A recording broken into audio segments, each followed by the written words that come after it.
Bismillahirrahmanirrahim. Assalamualaikum warahmatullahi wabarakatuh. Innal hamdalillah nahmaduhu wa nasta'inuhu wa nastaghfiruh wa na'udzu billahi min syururi anfusina wa sayyiati a'malina.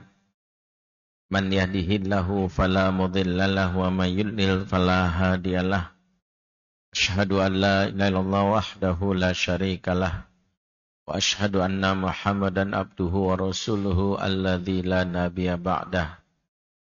Rabbana atina min ladunka rahmah wa hayyi' lana min amrina rasyada. Rabbi shrah li sadri wa yassir amri wahlul 'uqdatam min lisani yafqahu qawli wa ba'd.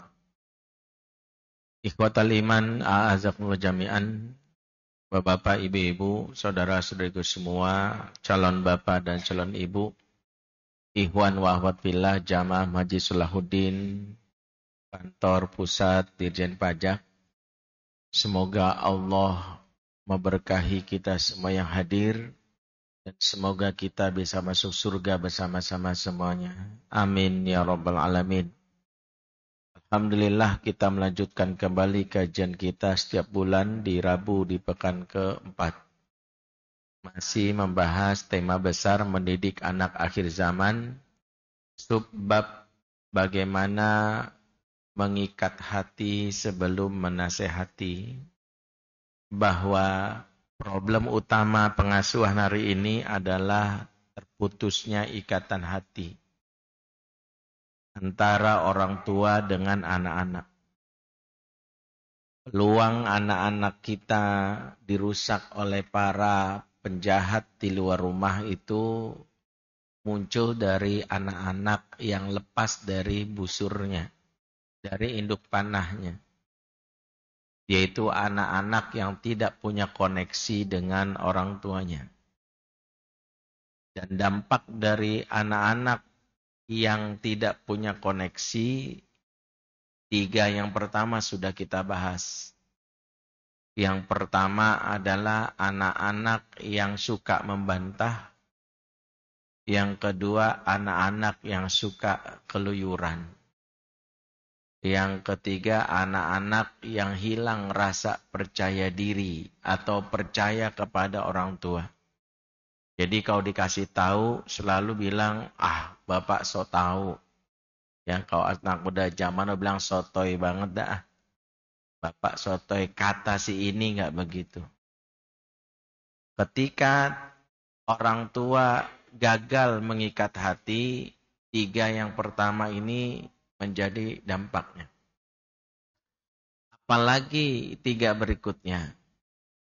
Yang keempat, orang tua yang gagal mengikat hati. Bagi yang penasaran tiga pembahasan ini, lihat di YouTube yang ada, yang di-upload oleh Masjid Salahuddin di Dirjen Pajak. Ya. Kita masuk ke pembahasan keempat. Dampak orang tua yang mengikat hati adalah dampak orang tua yang gagal mengikat hati adalah anak-anak yang hilang rasa hormat ketika dimarahi. Maksudnya gimana? Hari ini anak-anak yang menunjukkan permusuhan kepada orang tuanya, bahkan dalam obrolan mereka di sosial media, atau sesama teman mereka menjelek-jelekan orang tua itu sesuatu yang dianggap lumrah. Ya. Mulai dari obrolan yang bilang nyokap gua bawel. Terus dibilang oleh temannya masih mending nyokap gua mulutnya udah kayak ya cabe karet 2 gitu. Pedesnya lebih pedes daripada mulut netizen. Ada yang lebih parah lagi sampai mencaci maki orang tuanya. Kenapa dia melakukan ini? Hilangnya rasa hormat itu umumnya karena orang tua yang mungkin menegurnya. Orang tua yang dalam hal ini mengingatkannya. Bahkan ada orang tua yang spontan memarahinya. Anak-anak yang dimarahi, bahkan cenderung nyolot, bahkan ngelawan balik. Ya, ini salah satu isu yang ada di zaman now. Bahkan sejak 2011 saya sudah menulis artikel yang judulnya buat para ibu nih yang di atas. Judulnya Sindrom Mommy is Enemy.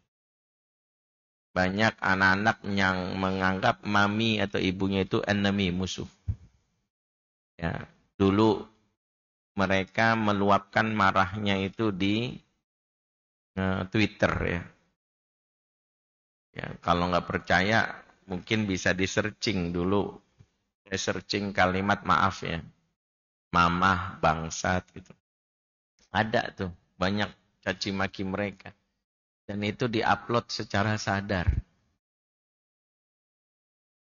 Secara sadar. Bahkan dulu pernah ada satu akun ya. Gak usah saya sebut lah. Tapi sudah disuspend oleh Facebook. Yang hobinya setiap hari mencaci maki ibunya. Mulai dengan kalimat yang agak sedih itu. Sampai ngomong dasar emak gua pelacur. Tuh. Ya Allah. Mati aja lu sekalian. Kalimat-kalimat ini adalah bentuk dari ekspresi hilang rasa hormat. Kalau marah, mungkin ada saatnya anak kita marah sama kita. Ngelawan balik. Tapi hormatnya nggak hilang. Misalnya dia diomelin terus dia balik. Mama kenapa sih ngomel-ngomel? Aku tuh capek. Masih ada hormat tuh. Tapi kalau udah nyebut kalimat caci maki, hilang rasa hormat. Nah, di antara penyebab hilangnya rasa hormat adalah terputusnya ikatan hati. Makanya di antara kisah yang ada di zaman sahabat, bagaimana Nabi memarahi salah satu anak angkatnya, tapi anak angkatnya ini tak menunjukkan sikap tidak hormat kepada Nabi. Yaitu kisah tentang marahnya Nabi terhadap Usamah bin Zaid. Jadi Usamah itu pernah ketika perang melakukan hal yang sangat fatal. Salah satunya seorang musuh terdesak dan saat terdesak musuh ini mengucapkan syahadat. Ya. Orang kalau udah mengucapkan syahadat, statusnya muslim atau kafir? Boleh dibunuh nggak? Lagi perang nih, boleh dibunuh nggak? Udah ngucap syahadat? Nggak boleh. Tapi Usamah malah makin beringas. Pas ucap syahadat ditusuk sekalian. Maka kabar ini sampai kepada Nabi. Maka Nabi bertanya, lima taqtuluh, kenapa kau bunuh dia? Nabi nanya, kenapa bunuh dia? Orang ucap syahadat. Usamah ngeyel. Ya Rasul, saya tahu dia ngucap syahadat itu demi membela diri. Sebenarnya dia munafik. Dia munafik itu. Dia ngomong itu supaya ngaku muslim. Makanya saya bunuhnya sekalian. Orang munafik kok. Wah, Nabi marahnya luar biasa. Kenapa? Karena tidak ada satupun kita bisa menghisap hati orang. Ada yang bisa. Misalnya ada orang tiba-tiba depan kita buat munafik lu, tahu dari mana kita hatinya. Kan hati orang itu nggak ada yang tahu. Kaidah para ulama adalah nahnu naqumu bizawahir wallahu yatawalla sarair. Kita ini hanya menilai yang nampak aja. Lisannya ngomong gitu ya udah. Urusan hatinya biarin Allah. Maka yang penting dalam Islam adalah zahirnya gimana.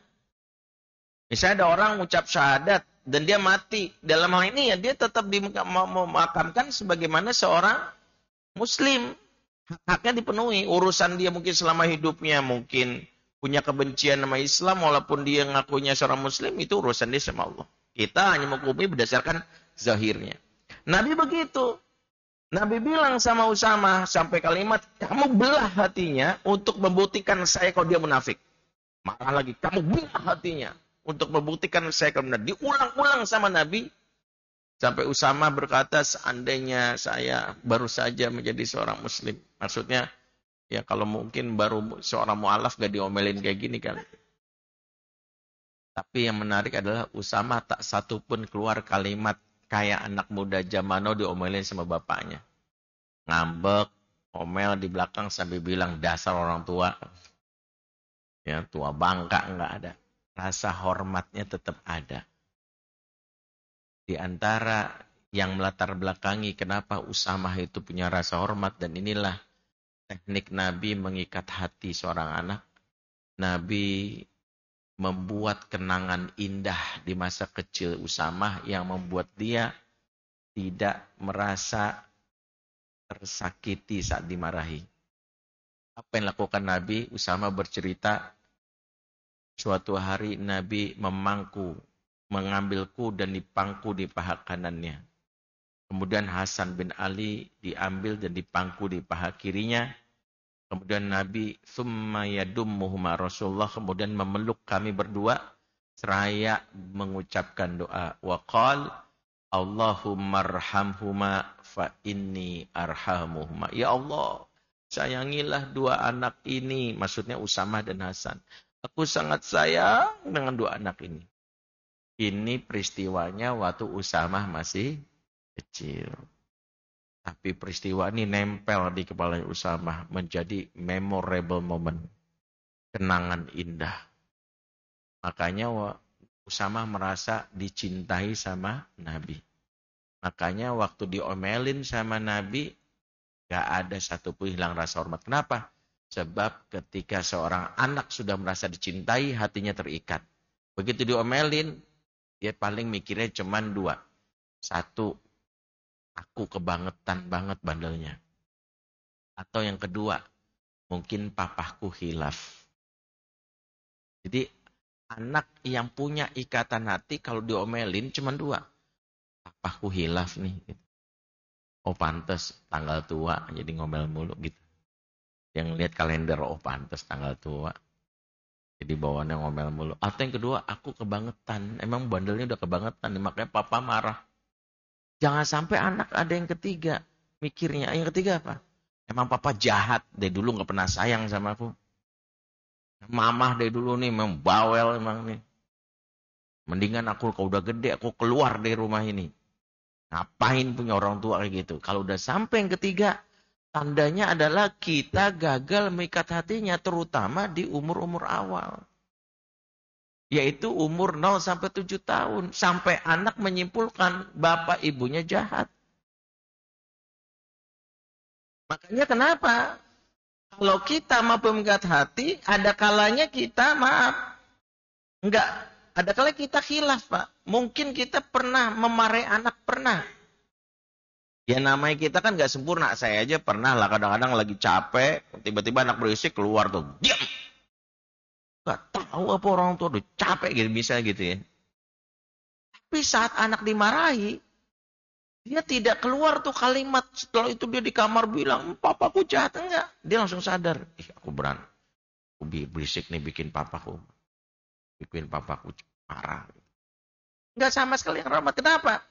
Karena hakikatnya ikatan hati itu seperti kita menabung cinta di jiwa anak. Jadi anak itu jiwanya punya account emotional bank, ya, bank emosi. Ketika kita menabung cinta, setiap kita ketemu kita peluk, kayak Nabi misalnya mengatakan cinta. Maka ketika suatu saat kita membentaknya, kita mengamarahinya, maka itu seperti tabungannya auto debit. Auto debit. Karena saldo cintanya udah banyak, nggak sampai defisit. Tapi ketika, maaf ya, tabungan cintanya sedikit banget. Kita jarang mengobrol, jarang meluk, jarang bersentuhan, jarang menghiburnya. Saat dia nangis, kita nggak pernah hadir. Maka sekalinya kita ketemu, tiba-tiba kita bentak, diam kamu. Maka tabungan cintanya defisit. Itulah yang membuat anak-anak membuat kesimpulan, bapaknya jahat. Jadi kalau anak sudah muncul kesimpulan papa jahat, mamah jahat, maka itu tanda ikatan hati yang rusak. Hanya karena saya sekali ngomelin langsung kesimpulannya gitu, Ustaz. Emang begitu. Makanya di antara hal yang membuat hari ini para orang tua seringkali mendapati anaknya melawan, bahkan menjelek-jelekan di depan publik di sosial medianya, di antara penyebabnya adalah orang tua yang gagal mengikat hati. Ya. Jadi bagi yang punya anak, terutama anak-anak balita, itu momen pertama untuk menabung cinta. Maka kalau dia udah remaja, tiba-tiba udah mulai agak sedikit berbelok, kita bisa mengatakan, sini. Nah, nggak harus gitu juga teknisnya, tapi kira-kira gitu. Itu lebih membuat mereka tunduk daripada orang tua yang sejak awal waktu kecilnya sudah membuat anak-anak merasa kecewa dan terluka. Ini dampak yang keempat.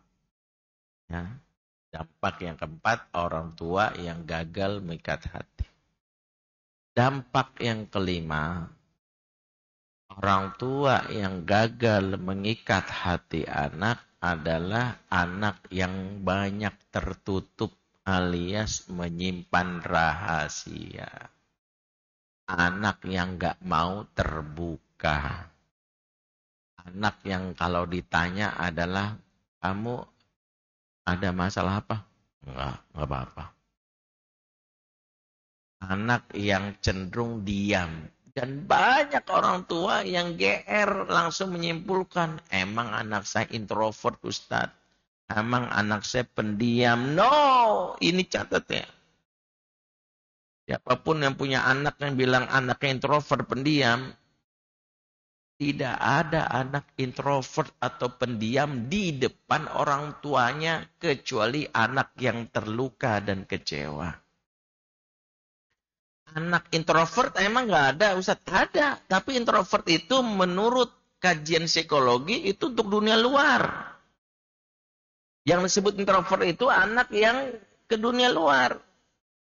Kalau dia ketemu orang baru cenderung pasif, diajak ngobrol jawabnya singkat-singkat. Tinggal di mana? Cilitan. Oh.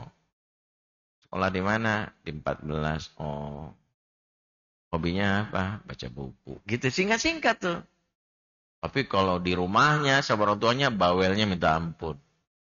Mama ini bener itu. Anak introvert gitu tuh. Dia disebut introvert ketika bertemu dunia baru. Tapi kalau di depan orang tuanya dia cenderung tertutup, ini musibah. Sebab di antara accident of parenting today, kecelakaan parenting hari ini, kalau kata Dr. Donald Hilton adalah anak-anak yang punya kalimat that's my privacy. Ini rahasia aku.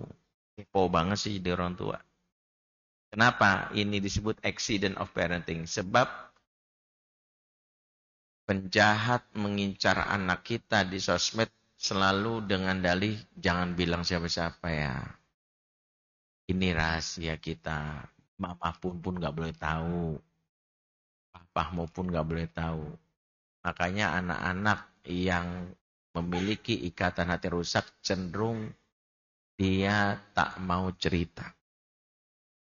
Tahu-tahu pacaran hamil, waliyahzubillah. Tahu-tahu masuk jaringan narkoba, astagfirullah. Perasaan dia kalem banget, Ustadz. Makanya ada orang tua yang shock. Anaknya merasa biasa-biasa aja, tapi tahu-tahu masalahnya muncul. Hari ini kalau ada anak yang mengatakan, maaf ya Pak, ini rahasia aku. Atau dia cenderung bilang gak apa-apa, bahaya. Isi kepala anak kita itu banyak disortir atau diisi oleh apa? Handphone. Kita nggak tahu ternyata dia sering nonton apa, film apa, atau isi kepalanya banyak sampah. Karena nggak pernah ngobrol, karena nggak pernah cerita, apalagi nanya. Waduh, apalagi kalau pertanyaan-pertanyaan itu seputar masalah yang sedikit tabu. Ya, apa tuh? Masalah seks misalnya. Karena kan anak zaman now banyak mendapatkan informasi dari gadget. Bahayanya kalau dia itu dapat informasi atau dari temennya nggak nanya sama orang tua. Kalau nggak nanya, kita nggak bisa lurusin pemahaman dia. Akhirnya banyak nanya sama orang yang salah. Bahkan asal mula pelecehan seksual bermula dari mana? Dari anak yang kepo tentang suatu hal, nanya di orang yang salah.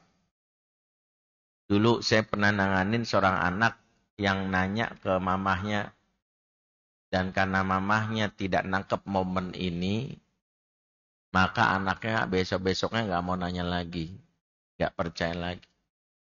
Dia nanya gini doang, "Mah, sodomi apa sih?" Dia kan habis nonton berita di TV. Mamahnya keluar, dari mana kamu denger itu? Awas yang mulutnya kotor gitu. Nggak boleh gitu. Orang tua kalau anak nanya yang aneh-aneh Pak di zaman now, jangan bikin dia trauma. Alias ya udah besok nanya, jangan langsung tuduh nih anak ngaco nih isi kepalanya. Kita justru ingin tahu sejauh mana isi kepalanya supaya bisa kita bantu.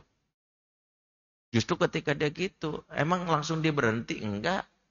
Dia bakal nanya sama orang dia nggak percaya. Suatu hari, ini kejadian nyata. Dia nanya sama tukang somai yang lewat depan rumahnya.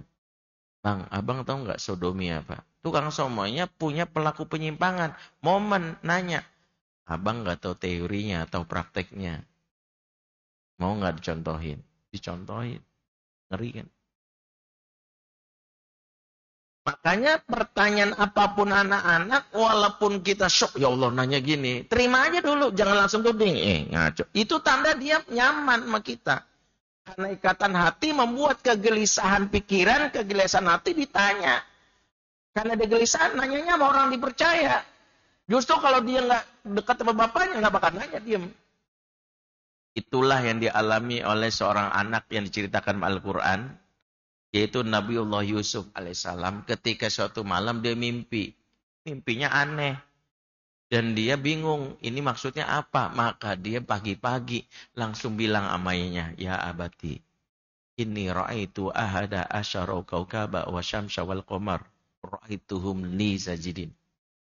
Wahai ayah, sesungguhnya aku bermimpi melihat 11 bintang, matahari dan bulan.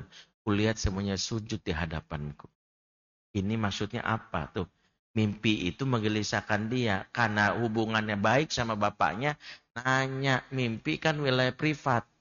Gak sembarangan orang bisa cerita tahu mimpi kita. Tapi karena bapaknya, Nabi Yakub sosok yang hangat, sosok yang dekat, ikatan hatinya terjaga.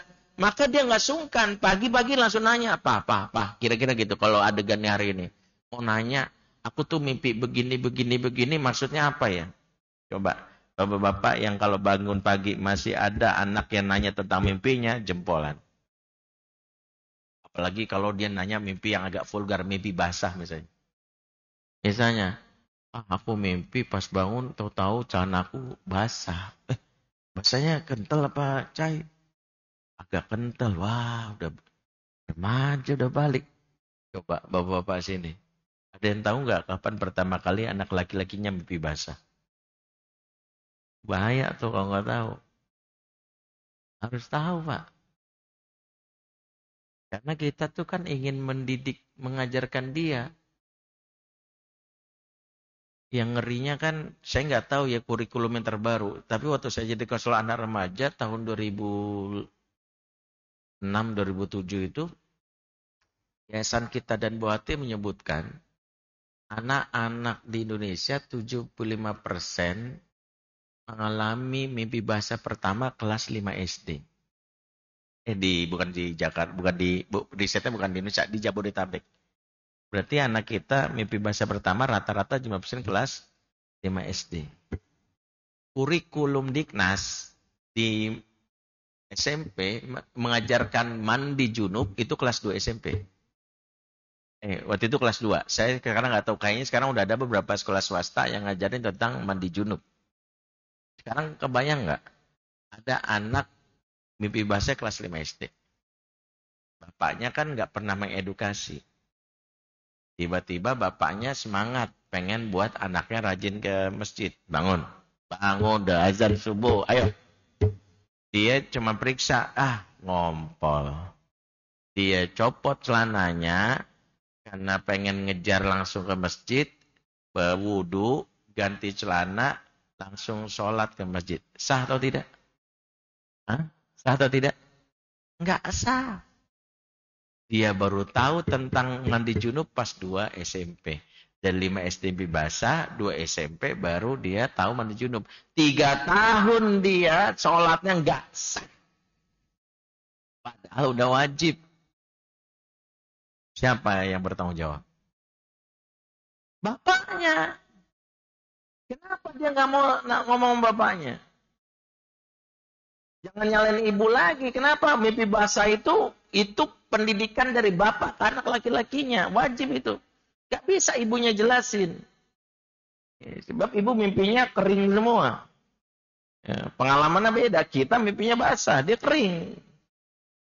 Jadi kita yang ngejelasin. Tapi karena nggak punya ikatan hati, anak nggak mau cerita. Jadi dampak yang kedua, yang dirasakan, anak yang tertutup. Makanya Pak, hati-hati Pak, kalau anak sudah mulai memprotek handphonenya. Kalau keluar kamar, ya lemarinya dikunci. Khawatir dia apa-apain. Dilihat. Apalagi kalau keluar rumah ya, kamarnya digembok ya, pakai rantai kapal gitu ya, ada tulisan jika mendekat bom meledak itu. Anak-anak yang sudah membuat pesan ini, dia ingin memberitahu kepada kita sebagai orang tuanya, mama, papa, urusan kita sebatas pemberi nafkah dan penerima nafkah aja ya. Ini antara donatur dan mustahik. Urusan aku punya mas curhat, aku punya temen yang dengerin. Bahkan aku pengen tahu kondom itu apa, temenku sudah ngasih tahu. Aduh ngeri Pak. Makanya kadang-kadang saking deketnya sama anak, siap-siap Pak pertanyaan anak yang aneh-aneh. Ya. Sampai ada anak saya pernah, Bi, Dajjal kan matanya satu. Ya. Terus kalau dia misalnya tidur, ya, Dajjal mata satu, itu dia nggak pakai kacamata yang lain gitu. Dia nggak pikir operasi. Dulu anak-anak main gitu. Ya kadang nanyanya aneh-aneh gitu. Nanya Dajjal lah. Nanya lagi gitu. Apa itu? Hal-hal yang kadang-kadang kita kaget. Tapi nggak apa-apa. Di balik pertanyaan anak yang aneh-aneh itu, dia sedang memberitahu, aku baru aja dapat dari handphone, dari teman aku. Makanya kita tugasnya yang menyaring, ini sampah, jangan dibawa pikiran kamu.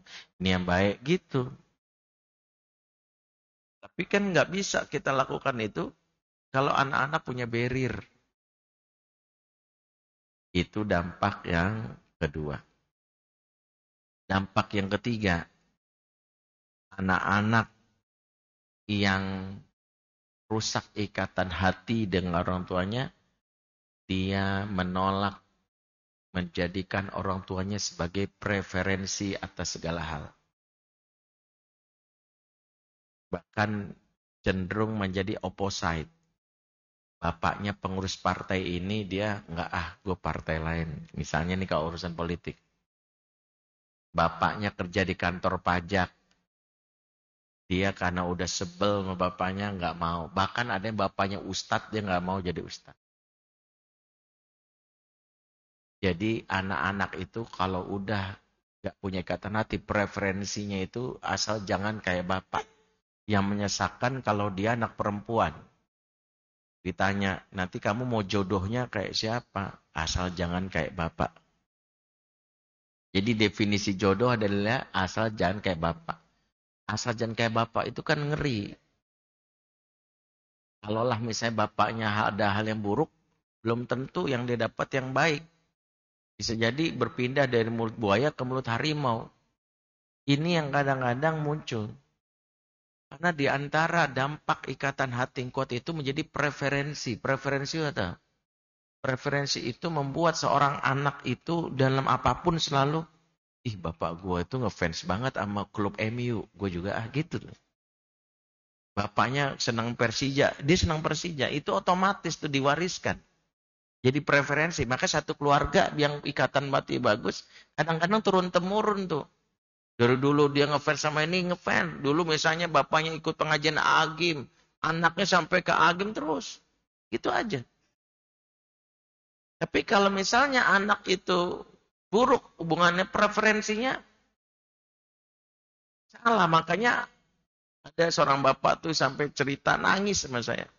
Dia pernah bilang sama anak gadisnya, udah dari kecil. Dia karena punya sakit hati dengan, dia punya, bapak ini benar punya trauma, adiknya, sepupu dia, diceraikan oleh, atau rumah tangga sepupunya bermasalah dan diceraikan oleh suaminya yang menurut dia brengsek. Karena keluarga marah sama mantan suami dari sepupunya ini, dia nasihati anaknya gini, nanti kalau cari laki jadi bini suami kamu, jangan dari suku ini ya. Itu ingat banget bapaknya tuh mau pesan, jangan dari suku ini, awas no. Nanti kamu disakiti loh. Suku ini tuh cowoknya brengsek gitu, disebutlah sebuah suku. Bapaknya itu dari SMP udah ngomong, SMA udah ngomong. Apa-apa pokoknya papa mau apa aja saja di suku ini. Sampai anaknya udah kuliah, menjelang lulus, persiapan dia tentu saja menjelang rumah tangga, dia kasih kode, Pak, ada yang mau ke rumah.